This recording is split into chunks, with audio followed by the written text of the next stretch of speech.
दोस्तों, हम अलीराजपुर के उस महल में आए हैं जहाँ कोठियाँ बनी हुई है और यहाँ पास में हनुमान मंदिर है और ये आप सामने दिख रहा है वो मेन गेट है और ये कोठी है उधर भी बना हुआ है।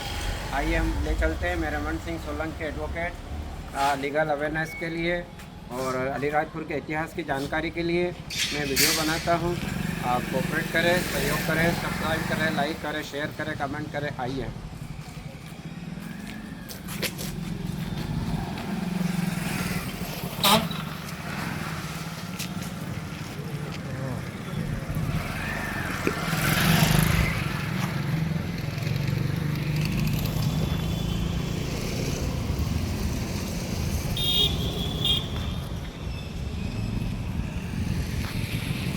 बोल रही है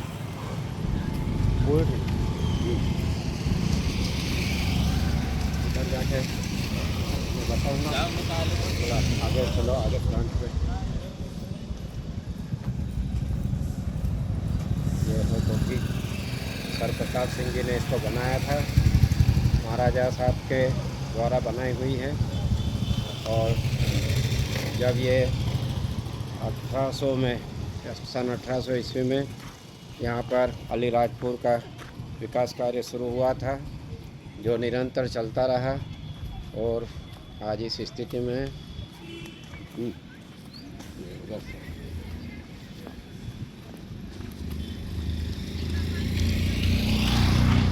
सर प्रताप सिंह जी द्वितीय का जन्म 12 सितंबर 1881 ईस्वी विक्रम संवत 1938 अश्विन वदी 5 सोमवार को सोंडवा में हुआ था।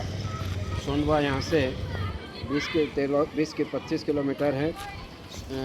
सोंडवा ठाकुर के 3 पुत्र थे, चंद्र सिंह, भगवान सिंह तथा भारत सिंह थे। सर प्रताप सिंह जी का नाम भगवान सिंह सोंडवा ठाकुरात था।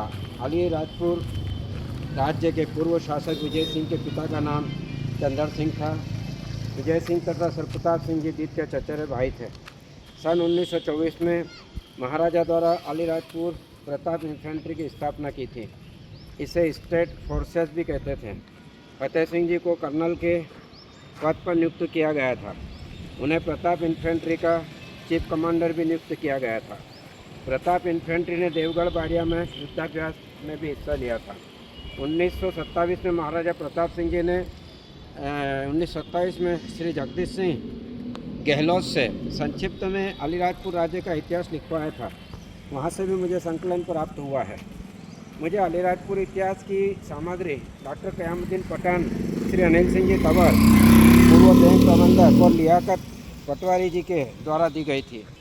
और मैं स्वर्गीय श्री बाबूलाल जी टवली, स्वर्गीय श्री मांगीलाल जी थेपड़िया और श्री RM कानूनगो पूर्व ADJ साहब को, जिन्होंने महाराजा श्री सुरेंद्र सिंह जी से मिलवाकर बहुत से बातों की जानकारी उपलब्ध करवाई थी।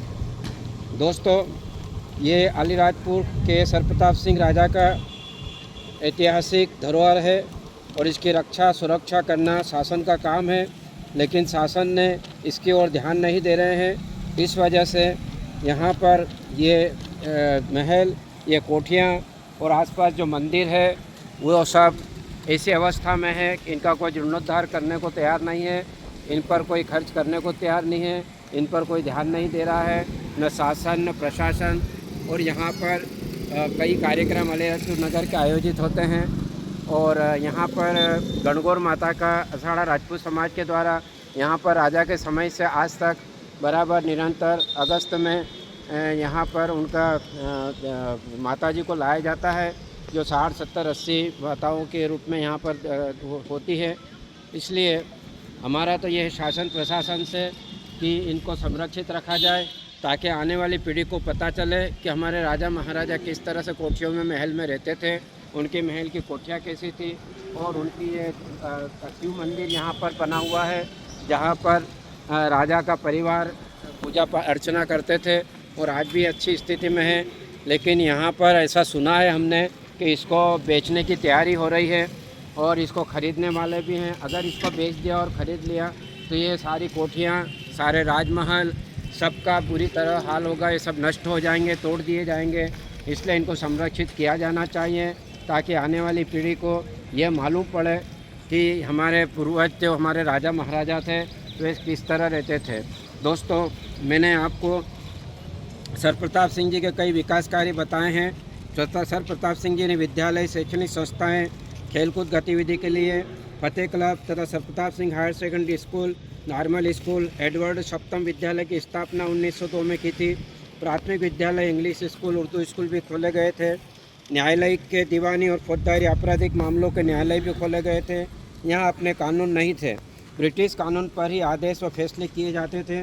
प्रशासकीय तथा विधिक मामलों में सामान्यतः राजा का निर्णय अंतिम होता था। राज्य भर में कुल 10 न्यायालय थे। दरबार कोर्ट, सर्वोच्च न्यायालय जिसका सर्वेक्षण राजा था, इसके अतिरिक्त दीवानी कोर्ट, मुंसिफ कोर्ट, कमासदार, तहसील कोर्ट इत्यादि न्यायालय थे। चिकित्सा व्यवस्था, सर प्रताप सिंह जी ने 1932 में एक चिकित्सालय भवन का निर्माण करवाया था जो श्वेत संगमरमर की सुंदर टाइल्स से गर्भ से आकर्षित करता है। इस अस्पताल को भी महाराजा श्री सुरेंद्र सिंह जी चिकित्सालय के नाम से नामांकित है। सर प्रताप सिंह जी ने कई भवनों का निर्माण करवाया है। राजमहल, फतेह सिंह की कोठी, दरबार हाल, पीली कोठी, लाल कोठी, सफ़ेद कोठी, प्रताप भवन, न्याय भवन, चिकित्सालय, कमल निवास, विद्यालय भवन, विक्टोरिया लाइब्रेरी, सेंट्रल जेल भवन, कोर्ट बिल्डिंग जिसे उस समय हाई कोर्ट कहा जाता था, और फतेह क्लब इत्यादि प्रमुख थे।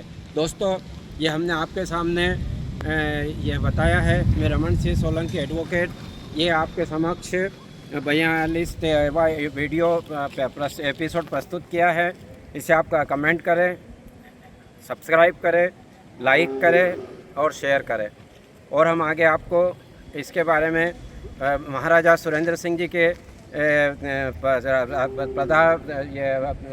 राज तिलक होने का, राज्याभिषेक होने के बारे में और उनके कार्यों के विकास कार्य के बारे में भी आपको बताएंगे।